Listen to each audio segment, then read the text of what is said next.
ಅಗಲಿರುವಂಥ ವಿಷ್ಣುವರ್ಧನ್ ಅವರು ಇವತ್ತು ಇಲ್ಲ ನಮ್ಮ ಮಧ್ಯದಲ್ಲೇ. ಆದರೆ ಅವರು ಬಿಟ್ಟು ಹೋದಂಥ ಕನಸುಗಳು ಕಾರ್ಯಗಳು ನೆನಪಾಗಿ ನಮ್ಮನ್ನು ಕಾಡ್ತಾ ಇದ್ದಾವೆ. ಅದಕ್ಕಾಗಿ ಆ ಒಂದು ಈ ವಿಷ್ಣುವರ್ಧನ್ ಸಮಾಧಿಯನ್ನು ಒಂದು ಏನಪ್ಪ ಅಂತಂದರೆ ಅದು ಸಾರ್ವಜನಿಕರಿಗೆ ಅವಕಾಶ ಹೋಗುವಂಥ ಒಂದು ವ್ಯವಸ್ಥೆ ಮಾಡೋ ಜೊತೆಗೆ ಸಮಾಧಿ ಕಟ್ಟೋ ಜೊತೆಗೆ ಅದನ್ನು ಅವರನ್ನು ಕರ್ನಾಟಕ ರತ್ನ ಅಂತ ಘೋಷಿಸೋದು ಈ ಬರುವ ಸೆಪ್ಟೆಂಬರ್ 18ಕ್ಕೆ ಮಾಡಿದ್ರಂತೂ ನಿಶ್ಚಿತವಾಗಿಯೂ ಕನ್ನಡ ಚಿತ್ರರಂಗದಲ್ಲಿ ಭಾಳ ಜನ ಖುಷಿ ಪಡುವಂಥ ವಿಷಯ. ಇವತ್ತಂತೂ ಎಲ್ಲ ಜನರಲ್ಲಿ ಮಾಯ ಹೋಗಿಬಿಟ್ಟದು. ನಾವು ರಾಜ್ಕುಮಾರ್ ಅಭಿಮಾನಿಗಳು, ನೀವು ವಿಷ್ಣುವರ್ಧನ್ ಅಭಿಮಾನಿಗಳು ಇಲ್ಲ, ಎಲ್ಲರೂ ಇವತ್ತು ಬಂದು ಹೊಂದಾಣಿಕೆ ಮಾಡ್ಕೊಂಡು ನೋಡಿ ಪ್ರೀತಿ ತೋರಿಸ್ತಾ ಇದ್ದಾರೆ.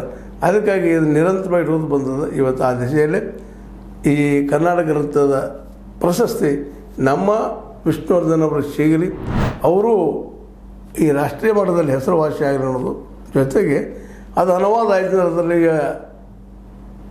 ಜೊತೆಗೆ ಅದರಲ್ಲಿ ಏನಪ್ಪ ಅಂತಂದ್ರೆ ಕರ್ನಾಟಕ ರಾಜ್ಯ ಅಂತ ಹೆಸರಿಟ್ಟರಪ್ಪ ಅಂತಂದ್ರೆ ನಿಶ್ಚಿತ ಕರ್ನಾಟಕ ರಾಜ್ಯದ ಅಥವಾ ಕರ್ನಾಟಕ ರತ್ನ ಅಂತ ಹೆಸರಿಟ್ಟರಪ್ಪ ಅಂತಂದ್ರೆ ಖಚಿತವಾಗಿ ಕನ್ನಡಕ್ಕೆ ಬೆಲೆ ಇರೋ ಜೊತೆಗೆ ಕನ್ನಡಿಗರಾದ ನಮಗೆಲ್ಲ ಹೆಮ್ಮೆ ವಿಷಯ ಆಗ್ತಿದೆ ಅನ್ನೋದ್ರಲ್ಲಿ ಭಿನ್ನ ಮತನ ಇಲ್ಲ. ಅನೇಕ ನೂರಾರು ಚಿತ್ರಗಳಲ್ಲಿ ನಡೆಸಿದಂಥ ಹೀರೋ ವಿಷ್ಣುವರ್ಧನ್ ಸದಾ ನಮ್ಮೊಂದಿಗೆ ಇದ್ದೇ ಇರ್ತಾರೆ.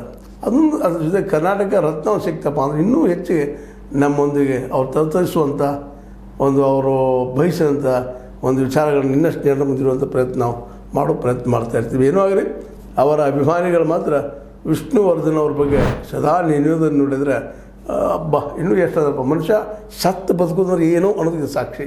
ಯಾಕಂದ್ರೆ ಎಲ್ಲರೂ ಸಾಯ್ತೀವಿ, ಸತ್ತಂತ ಹೇಳ್ತೀವಿ ಗೊತ್ತಿಲ್ಲ, ನಾವು ಬಿಟ್ಟು ಹೋಗೋದೇನು ಒಳ್ಳೆಯದು ಕೆಟ್ಟದ್ದು ಎರಡ.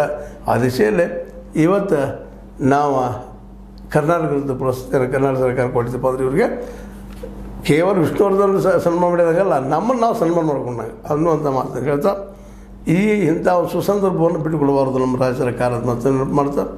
ಇದು ನಿಮಗೆ ಲೈಕ್ ಆಗಿರ್ಬೋದು, ಲೈಕ್ ಮಾಡಿ ಶೇರ್ ಮಾಡಿ ಕಾಮೆಂಟ್ ಮಾಡಿ ಜೊತೆಗೆ ಸಬ್ಸ್ಕ್ರೈಬ್ ನಿಲ್ಲಿಸಬೇಡ್ರಿ.